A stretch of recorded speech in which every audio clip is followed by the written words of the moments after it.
Hello everyone, इस video में हम संवेग संरक्षण के नियम के बारे में डिस्कस करेंगे। तो चलिए शुरू करते हैं।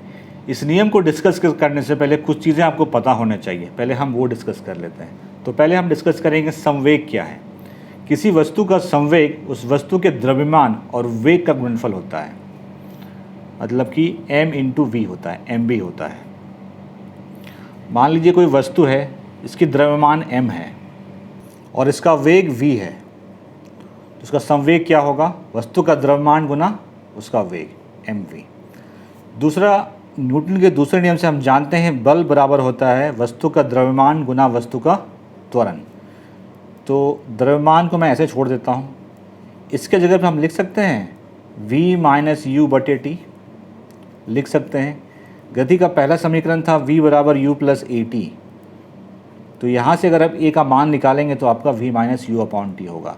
इसका यूज़ करेंगे जब इसको हम प्रूफ करेंगे। और एक लास्ट कॉन्सेप्ट है न्यूटन का तीसरे नियम का कॉन्सेप्ट। मान लीजिए कोई वस्तु है, ये वस्तु 1 है, 1 है, और ये वस्तु 2 है। वस्तु 1 वस्तु 2 पर कोई बल लगाती है, ठीक है।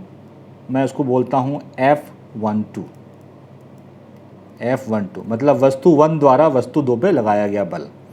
तो जब एक वस्तु किसी दूसरे वस्तु पे बल लगाती है तो दूसरा वस्तु भी उस वस्तु पर सेम बल लगाता है, लेकिन विपरीत दिशा में लगाता है। यही है न्यूटन का तीसरा नियम। तो 2 भी इस पे बल लगाएगा, लेकिन किस दिशा में लगाएगा? इस दिशा में, इसके विपरीत दिशा में। इसको मैं नाम दे रहा हूँ F21, मतलब वस्तु 2 द्वारा 1 पे लगाया गया बल। तो ये दोनों बल जो होता है वो बराबर होते हैं। F12 बराबर -F21, ठीक है। ये निगेटिव इसलिए लगा यहाँ पे क्योंकि इसकी जो दिशा है विपरीत है, इसलिए यहाँ पे निगेटिव साइन लगा। तो इसका भी यूज़ करेंगे हम जब इसको प्रूफ करेंगे। अब समझते हैं ये नियम क्या है। किसी क्लोज्ड सिस्टम या फिर बंद निकाय पे अगर कोई बाह्य बल नहीं लग रहा है तो उसका कुल संवेग संरक्षित रहता है, नियत रहता है। अब इसको एक उदाहरण से समझते हैं। मान लीजिए कोई वस्तु है 1, ठीक है। इसका मास है, द्रव्यमान है m1, और ये प्रारंभिक अवस्था में u1 वेग से, मतलब प्रारंभिक वेग है इसका u1। ये कोई दूसरी वस्तु है 2, इसका द्रव्यमान है m2, और ये प्रारंभिक अवस्था में u2 वेग से जा रही है। u1 जो है u2 से बड़ा है, मतलब इस वस्तु का वेग जो है इस वस्तु के प्रारंभिक वेग से ज़्यादा है। तो कहीं ना कहीं टकराएगा। मान लेते हैं कि ये यहाँ पे कुछ देर के लिए टकराता है। टकराने के बाद दोनों फिर अलग होंगे। जब दोनों अलग होंगे तो उनका वेग बदल जाएगा। मान लेता हूँ कि ये जो वस्तु एक है, इसका जो वेग हो गया ये हो गया v1, और जो वस्तु 2 है उसका वेग हो गया v2, ठीक है। तो मैंने क्या कहा कि संवेग संरक्षित रहता है। तो ये है टक्कर से पहले वाला केस और ये है टक्कर के बाद वाला केस।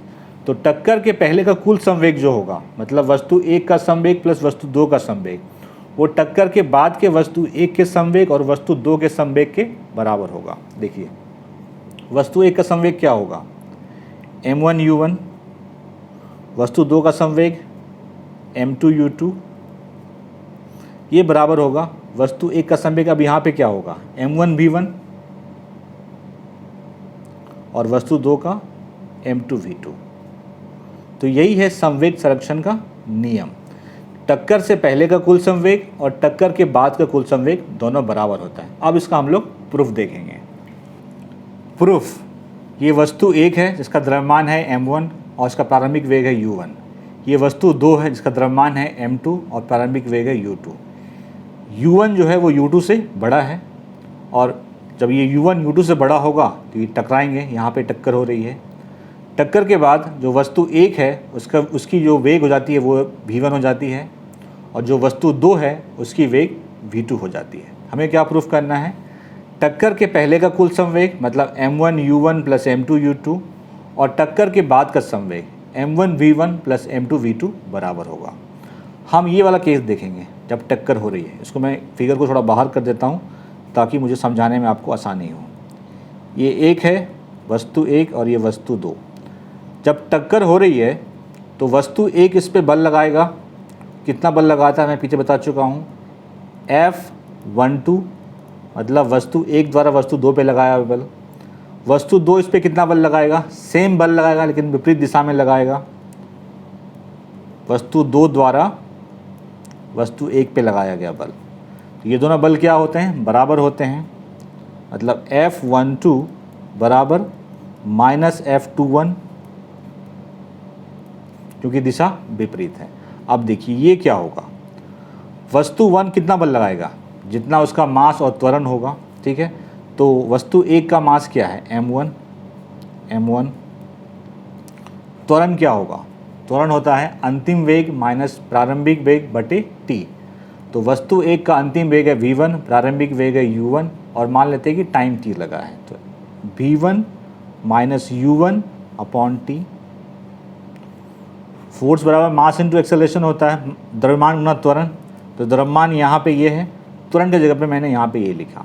अब आते हैं दूसरी वस्तु पहले वस्तु पे कितना बल लगाएगा, जो इसका द्रव्यमान होगा और जो त्वरण होगा, इसका द्रव्यमान कितना है m2,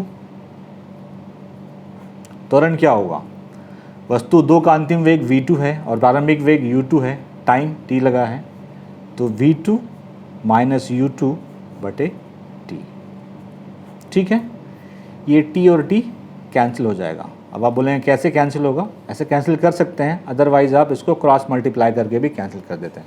मैंने कैंसिल कर दिया है। यहाँ पे क्या बचा, m1 v1 minus u1 equals to minus m2 v2 minus u2। इसको ब्रेक कर दीजिए, तो m1 v1 minus m1 u1 बराबर minus m2 v2 minus minus plus m2 u2, ठीक है। इसको इधर लेते जाइए और इसको इधर लेते जाइए, ये माइनस में है, इधर जाकर प्लस हो जाएगा। m1 v1 plus m2 v2, और m2 u2 पहले से यहाँ पे ये माइनस में, उधर जगह प्लस हो जाएगा। m1 u1 plus m2 u2, यही हमें साबित करना था, हमने साबित कर दिया। आई होप आप लोगों को बिल्कुल समझ में आ गया होगा, क्योंकि मैंने बिल्कुल तोड़ तोड़ कर समझाया है आपको। फिर भी कोई क्वेरी रह जाती है आपकी तो कमेंट सेक्शन में पूछे, विल गेट रिप्लाई। वीडियो अच्छा लगा लाइक से ज़रूर कीजिए। Thank you very much.